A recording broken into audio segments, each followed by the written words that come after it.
আসসালামু আলাইকুম। বিডি নিউজে আপনাদেরকে স্বাগতম। সংবাদের শুরুতেই শিরোনাম, পরে বিস্তারিত। দখলদার ইসরায়েলি বাহিনী এবং ইরান পুরোদমে যুদ্ধ চলছে, জানিয়ে দেব হাতে থাকার সর্বশেষ আপডেট আন্তর্জাতিক সংবাদ। প্রথমেই সংবাদ শিরোনাম। ইসরায়েলের বিরুদ্ধে হিজবুল্লাহর রেকর্ড সংখ্যক হামলা, 24 লাখ ইহুদিবাদী আশ্রয় কেন্দ্রে। এদিকে ইউক্রেনের হয়ে যুদ্ধে অংশ নেওয়া ব্রিটিশ নাগরিককে আটক করল রুশ বাহিনী। জানিয়ে দেব গাজায় যুদ্ধবিরতি প্রস্তাবে ভেটো দিয়ে যুক্তরাষ্ট্র নিজেদের গ্রহণযোগ্যতা নষ্ট করেছে বলছে রাশিয়া। প্রতিরোধ ফ্রন্টকে নিরবিচ্ছিন্নভাবে সমর্থন দিয়ে যাবে ইরান বলছে সেনাপ্রধান। সর্বশেষ জানিয়ে দেব হিজবুল্লাহর সাথে যুদ্ধবিরতির রীতিগত সিদ্ধান্ত ইসরায়েলের। শুনছিলেন সংবাদ শিরোনাম, এখন বিস্তারিত। তার আগে অনুরোধ থাকবে ভিডিওতে একটি লাইক দিন এবং কমেন্টস করে জানিয়ে দিন কোন জেলা থেকে বা কোথা থেকে আমাদের সঙ্গে যুক্ত রয়েছেন। ইসরায়েলের বিরুদ্ধে হিজবুল্লাহর রেকর্ড সংখ্যক হামলা, 40 লাখ ইহুদিবাদী আশ্রয় কেন্দ্রে। ইহুদিবাদী ইসরায়েলের বিরুদ্ধে একটি নির্দিষ্ট দিনে রেকর্ড সংখ্যক হামলা চালিয়েছে লেবানন ইসলামী প্রতিরোধ আন্দোলন হিজবুল্লাহ। গতকাল হিজবুল্লাহ একদিনে ইসরায়েলের বিরুদ্ধে 51টি অভিযান চালিয়েছে বলে প্রতিরোধ ফ্রন্টের সঙ্গে সংশ্লিষ্ট গণমাধ্যম জানিয়েছে। এর আগে গত মাসে হিজবুল্লাহ একদিনে সর্বোচ্চ 38টি অভিযান চালিয়েছিল। সোমবার হিজবুল্লাহ নিক্ষিপ্ত ক্ষেপণাস্ত্রগুলো ইসরায়েলের 150 কিলোমিটার গভীরে গিয়ে আশুজুদ ঘাঁটিতে আঘাত আনে।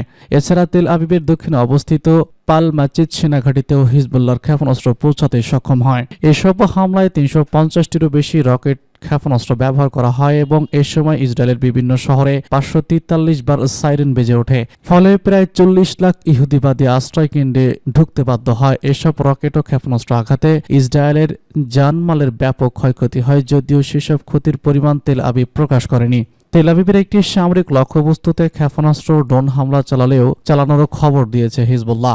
সেই সঙ্গে হাইফা নৌঘাঁটি, আকাশ শহরের লিফলেট ও শ্রোতা সামরিক ঘাঁটি এবং আফাদ শহরের সাদর সেনা ঘাঁটি লক্ষ্য করেও হামলা চালিয়েছে লেবাননের প্রতিরোধ আন্দোলন। সোমবার হিজবুল্লাহ যোদ্ধারা উত্তর ইসরায়েল অবস্থিত অবৈধ বসতি লক্ষ্য করেও রকেট হামলা চালিয়েছে। যেসব বসতিতে হামলা চালানো হয়েছে সেসবের মধ্যে রয়েছে কিরিয়াত শাবনোয়া, মেটুল্লাহ, মালাকা, আফাদ, আল তানিব, মেরন এবং ওহিম। ইসরায়েলে আক্রমণ চালানোর পাশাপাশি দক্ষিণ লেবানন ইহুদিবাদী সেনাদের স্থল অভিযানে আগ্রাসন প্রতিহত করার কাজেও বেশ সাফল্য দেখিয়েছে হিজবুল্লাহ। তারা 6টি ইসরায়েলি মার্কাবা ট্যাঙ্ক ধ্বংস করেছে। এরই মধ্যে একটি অভিযানেই ধ্বংস হয়েছে 3টি ট্যাঙ্ক। ইহুদিবাদী সেনারা খাইবার ও সিগাম গ্রাম থেকে পিছু হটতে বাধ্য হয়েছে।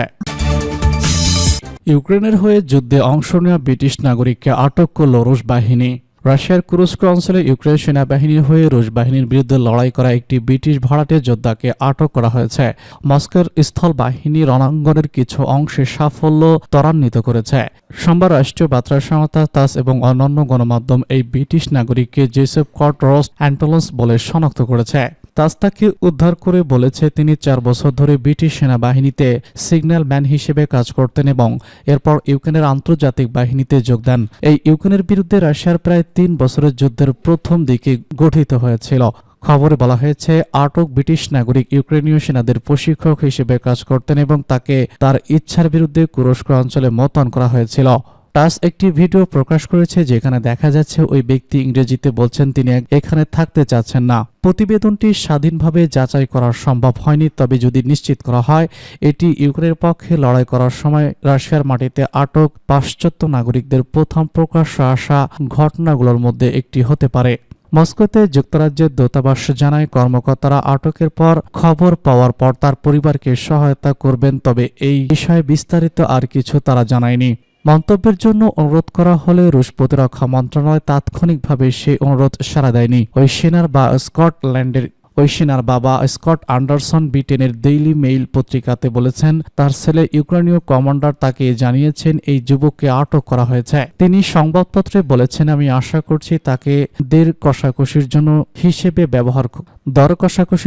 হিসেবে ব্যবহার করা হবে, কিন্তু আমার ছেলে আমাকে বলেছে তারা তাদের বন্দীদের নির্যাতন করে এবং আমাকেও নির্যাতন করা হবে ভেবে আমি এত ভয় পেয়েছি। যুদ্ধের শুরু থেকে ইউক্রেনের প্রতিপক্ষ জানিয়েছিল রাশিয়ার আগ্রাসনের বিরুদ্ধে আত্মরক্ষার সহায়তা করতে 52টি দেশ থেকে 20,000-এর বেশি মানুষ ইউক্রেনে এসেছিল। তখন থেকে ইউক্রেনের সামরিক বাহিনী পদে বিদেশি যোদ্ধাদের সংখ্যা গোপন করা হয়েছিল।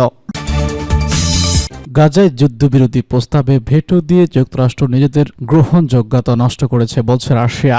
গাজা উপত্যকায় যুদ্ধবিরতি প্রতিষ্ঠা করার লক্ষ্যে জাতিসংঘ নিরাপত্তা পরিষদের আরেকটি প্রস্তাবে ভেটো দিয়ে মার্কিন সরকার নিজেদের আন্তর্জাতিক গ্রহণযোগ্যতা আরও নষ্ট করেছে বলে মন্তব্য করেছে রাশিয়া। নিরাপত্তা পরিষদের 10 স্থায়ী সদস্য দেশের তৈরি করা প্রস্তাবটিতে আমেরিকা ভেটো দেওয়ার পর সোমবার জাতিসংঘে নিযুক্ত রাশিয়ার উপরাষ্ট্রদূত দিমিত্রি পেনসিভ এই মন্তব্য করেন। তিনি বলেন, জাতিসংঘের সাধারণ ও নিরাপত্তা পরিষদের বেশিরভাগ সদস্য দেশটির মতামতের বিপক্ষে গিয়ে আমেরিকার ভেটো সক্ষমতা প্রমাণ করেছে। রাশিয়ার এই সিনিয়র কূটনীতিক বলেন, জাতিসংঘের নিরাপত্তা পরিষদের মধ্যপ্রাচ্য বিষয়ক কাজে বাধা দেওয়া সৃষ্টি করার এই প্রচেষ্টার ফলে মার্কিন যুক্তরাষ্ট্রের বর্তমান প্রশাসন নিজেদের গ্রহণযোগ্যতার যে কলঙ্ক করেছে তা কখনো মুছে যাবে না। তবে আমেরিকার বাধা সত্ত্বেও গাজা উপত্যকায় ভয়াবহ রক্তপাত বন্ধ করার জন্য রাশিয়া চেষ্টা চালিয়ে যাবে বলেও তিনি প্রত্যয় ব্যক্ত করেন। এদিকে জাতিসংঘে নিযুক্ত চীনের স্থায়ী প্রতিনিধি ফু কং অবিলম্বে গাজা উপত্যকায় নিঃশস্ত্র যুদ্ধবিরতি প্রতিষ্ঠা করার আহ্বান জানিয়েছেন। তিনি জাতিসংঘ নিরাপত্তা পরিষদে মার্কিন ভোটের তীব্র নিন্দা জানিয়ে বলেন, এর ফলে অবরুদ্ধ এই উপত্যকায় আরও বহু মানুষের প্রাণহানি ঘটবে। জাতিসংঘ নিরাপত্তা পরিষদের 10 স্থায়ী নির্বাচিত সদস্য আলজেরিয়া, বুলগেরিয়া, জাপান, কলম্বিয়া, মাল্টা, দক্ষিণ কোরিয়া, সিরিয়া, লিও, স্লোভাকিয়া, সুইজারল্যান্ড ও গায়ানা সম্প্রতি গাজা উপত্যকায় অবিলম্বে নিঃশর্ত স্থায়ী যুদ্ধবিরতি কার্যকর করার লক্ষ্যে একটি খসড়া প্রস্তাব উত্থাপন করে। গত বুধবার প্রস্তাবটির পক্ষে নিরাপত্তা পরিষদের স্থায়ী ও অস্থায়ী মিলিয়ে 14টি দেশই ভোট দেয় সত্ত্বেও ইসরায়েলের প্রধান দোসর আমেরিকা ভেটো সক্ষমতা প্রয়োগ করে। গত বছরের 7 অক্টোবর গাজায় ইসরায়েলি ভয়াবহ আগ্রাসন হওয়ার পর থেকে এ নিয়ে চতুর্থবার মতো যুদ্ধবিরতির প্রস্তাবে ভেটো দিয়ে আটকে দিছে আমেরিকা। প্রতিরোধ ফ্রন্টকে নিরবিচ্ছিন্নভাবে সমর্থন দিয়ে যাবে ইরান, বলছে সেনাপ্রধান। ইরানের সেনাপ্রধান মেজর জেনারেল আব্দুল রাহিম মোসাবি বলেছেন, বর্ণবাদী ইসরায়েল সরকারের আগ্রাসনের মোকাবেলায় প্রতিরোধ ফ্রন্টকে তাদের বৈধ ও ন্যায়সঙ্গত লড়াইয়ে নিরবিচ্ছিন্নভাবে সমর্থন দিয়ে যাবে ইরান। জেনারেল মোসাবি তেহরানের এক অনুষ্ঠানে বলেছেন, গাজা যুদ্ধ পরবর্তী সময়ের জন্য ইহুদিবাদী ইসরায়েলের কাছে কোনো প্রকল্প নেই। তিনি বলেন, গাজা যুদ্ধ শুরু হওয়ার 1 বছরের বেশি সময় পর এখন ইসরায়েল একটি চরম আশ্চর্যজনক অবস্থার মুখে পড়েছে। নতুন নতুন চ্যালেঞ্জের মুখে পড়ার কারণে দখলদার সরকার যুদ্ধ পরবর্তী সময়ের জন্য কোনো পরিকল্পনা তুলে ধরতে পারছে না। ইরানের সেনাপ্রধান বলেন, প্রতিরোধ ফ্রন্ট এখনও সম্পূর্ণ শক্তিতে বিদ্যমান এবং তারা বিগত 1 মাসে ইহুদিবাদী সরকারকে বড় ধরনের আঘাত করেছে। তিনি আরো বলেছেন, আগ্রাসীয় দণ্ডভিত্তিক শত্রুদের বিরুদ্ধে প্রতিরোধ ফ্রন্ট হচ্ছে প্রধান রক্ষাকবচ। জেনারেল মোসাবি বলেছেন, প্রতিরোধ শুধু সামরিক খাতে সীমাবদ্ধ নয়, বরং এটির মধ্যে শক্তি ও সক্ষমতার সবগুলো উপাদান বিদ্যমান। তিনি বলেন, গত বছরের আল আকসা তুফান অভিযানের নেতৃত্ব দিয়েছে হামাস এবং সেটি ছিল একটি গুরুত্বপূর্ণ টার্নিং পয়েন্ট। এই অভিযানের ফলে ইসরায়েলের পশ্চিমা শাসক গোষ্ঠীগুলোর মধ্যে দ্বিপক্ষ ভিত্তিক দেখা যায়। জেনারেল মোসাবি বলেছেন, সবথেকে সন্দেহবাতিক মানুষটিরও এখন আর এ ব্যাপারে সংশয় নেই যে ইহুদিবাদী ইসরায়েল আর 25 বছরের কম সময়ের মধ্যে ধ্বংস হয়ে যাবে। হিজবুল্লাহর সাথে যুদ্ধবিরতির নীতিগত সিদ্ধান্ত ইসরায়েলের। অবশেষে যুক্তরাষ্ট্র ফ্রান্সের চাপের মুখে লেবাননে হিজবুল্লাহ গেরিলাদের সাথে যুদ্ধবিরতিতে রীতিগতভাবে সিদ্ধান্ত নিয়েছে যুদ্ধবাজ ইসরায়েলি প্রধানমন্ত্রী বেনিয়ামিন নেতানিয়াহু সরকার।